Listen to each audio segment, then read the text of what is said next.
ಈ ನನ್ನ ಮಗನಿಂದ ಯಾವ ಕೆಲಸನೂ ಆಗಲ್ಲ. ನಮ್ಮ ಅತ್ತೆ ಎತ್ಕೊಂಡಾದ್ಮೇಲೆ ಕೆಲಸ ಆಗಿದ್ದು ನನಗೆ.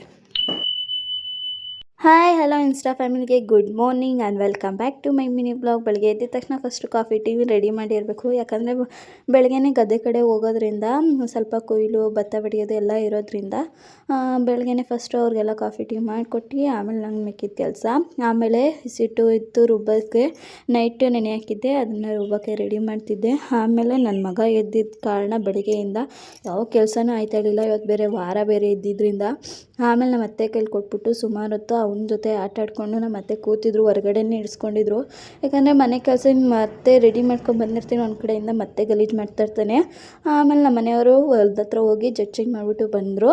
ಅವ್ರಿಗೂ ರೆಡಿ ಮಾಡಿ ಅಷ್ಟೊತ್ತಿಗೆ ಆಲೂಗಡ್ಡೆ ಪಲ್ಯ ಮಾಡ್ಕೊಳ್ಳೋ ಅಷ್ಟೊತ್ತಿಗೆ ಅವರು ಬಂದ್ಬಿಟ್ಟಿದ್ರು. ಹಂಗಾಗಿ ನೆನ್ನೆ ಚಟ್ನಿ ಇತ್ತು, ಟೊಮೊಟೊ ಚಟ್ನಿ ರೊಟ್ಟಿಗೆ ಮಾಡಿದ್ದಿದ್ದು, ಅದರಲ್ಲೇ ಅವರು ತಿನ್ಕೊಂಡು ಹೋದರು. ಆಮೇಲೆ ಡಿಫ್ರೆಂಟಾಗಿ ಒಂದು ಸ್ವಲ್ಪ ಮಾಡೋದ ಅಂತ ಮಸಾಲೆ ರುಬ್ಬಿಟ್ಟು ಮಾಡಿದ್ದೆ.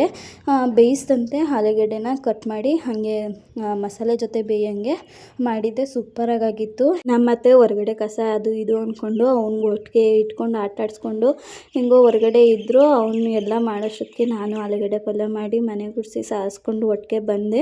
ಅವನಿಗೂ ಒಂದು ದೋಸೆ ಹಾಕಿಟ್ಬಿಟ್ಟು ನಮ್ಮ ಅತ್ತೆಗೆ ತಿನ್ಸೋಕ್ಕೆ ಹೇಳ್ಬಿಟ್ಟು ನಾನು ಹೋಗಿ ಸ್ನಾನ ಮಾಡ್ಕೊಂಬರೋಷ್ಟೊತ್ತಿಗೆ ಎಲ್ಲ ಅವನು ತಿನ್ಕೊಂಡು ಕೂತಿದ್ದ ಆಟಾಡಿಕೊಂಡು. ಅದ್ರಲ್ಲಿ ನೋಡಿದ್ರೆ ಒಂದು ಪೆನ್ ಲೀಕೇಜ್ ಆಗಿತ್ತು, ಅದನ್ನು ಇಟ್ಕೊಂಡು ಕೈಯೆಲ್ಲ ಮಾಡ್ಕೊಂಡು ಗಲೀಜು ಮಾಡ್ಕೊಂಡಿದ್ದ. ಆಮೇಲೆ ನಾನು ಸ್ನಾನ ಮಾಡಿದ್ನಲ್ಲ, ಫಸ್ಟು ದೇವ್ರ ಪೂಜೆ ಮಾಡಿಬಿಡೋದ ಅಂತ ಮಾಡಿ ನನ್ನ ಮಗನ ಸ್ವಲ್ಪ ಹೊತ್ತು ಆಟ ಆಡಿಸ್ಕೊಂಡು ಆಮೇಲೆ ಅತ್ತೆನೂ ಸ್ನಾನ ಮಾಡ್ಕೊಂಬಂದಮೇಲೆ ಅವ್ರಿಗೂ ನಾಷ್ಟಕ್ಕೆ ಹಾಕ್ಕೊಟ್ಟೆ. ಅವರು ನಮ್ಮಣ್ಣ ಎಲ್ಲ ಬಂದು ತಿಂಡಿ ಮಾಡಾದ್ಮೇಲೆ ನಾನು ಹಾಕ್ಕೊಂಡು ತಿಂದೆ. ಇವತ್ತು ಮಾಡಿದ್ದು ಡಿಫ್ರೆಂಟಾಗಿ ಪಲ್ಯ ಸೂಪರಾಗಿತ್ತು. ಚಿಕನ್ ಗ್ರೇವಿಗೆ ಏನು ಮಾಡ್ತೀವಿ ಆ ಥರನೇ, ಆದರೆ ಆಲೂಗಡ್ಡೆ ಹಾಕಿದ್ದೆ ಅಷ್ಟೇ. ಸೂಪರಾಗಿತ್ತು ಮಾತ್ರ. ಆಮೇಲೆ ಒಂದು ಸ್ವಲ್ಪ ಹೊತ್ತು ನನ್ನ ಮಗನ ಜೊತೆ ಆಟ ಆಡ್ಕೊಂಡು ಕೂತ್ಕೊಂಡಿದ್ದೆ. ಆಮೇಲೆ ನೋಡಿದ್ರೆ ಬಿಸಿಲೇ ಇರಲಿಲ್ಲ, ತುಂಬಾ ಗಾಳಿ. ಎಷ್ಟರ ಮಟ್ಟಿಗೂ ಚಳಿ ಇತ್ತು ಅಂದರೆ ಬೆಡ್ಶೀಟ್ ಹಚ್ಕೊಂಡು ಮನಿಕೋಬಿಟ್ರೆ ಸಾಕಪ್ಪ ಅನ್ನೋಷ್ಟು ಚಳಿ ಇತ್ತು. ಆಮೇಲೆ ನೋಡಿದ್ರೆ ನನ್ನ ಮಗ ಪೆನ್ಸಿಲ್ ತಗೊಂಡು ಹೊಸಲು ಎಲ್ಲ ಇಟ್ಕೊಂಡು ಕೂತಿದ್ದ. ವಾರ ಮಾಡ್ದಂಗೆ ಅನ್ನಿಸ್ತಾ ಇಲ್ಲ, ಅಷ್ಟರ ಮಟ್ಟಿಗೆ ಮಾಡಿಟ್ಟಿದ್ದ. ಒಂದು ಹಿಡಿಯೋಷ್ಟು ಮಣ್ಣು ಸಿಕ್ತು ಕೆರೆದಿರೋದು ನೋಡಿದ್ರೆ. ಆಮೇಲೆ ನಮ್ಮ ಅಪ್ಪ ಬೇಕು ಅಂತ ಹೇಳ್ತಿದ್ದ, ಅವನಿಗೆ ವೀಡಿಯೋ ಕಾಲ್ ಮಾಡಿ ತೋರಿಸ್ದೆ. ಮತ್ತು ಇಲ್ಲಿ ಮೊಸಪ್ಪು ಸಾಂಬಾರು ಮಾಡಿಕೊಂಡೆ. ನೆಕ್ಸ್ಟ್ ಮಿನಿ ವ್ಲಾಗಲ್ಲಿ ಸಿಗುವ, ಬಾಯ್.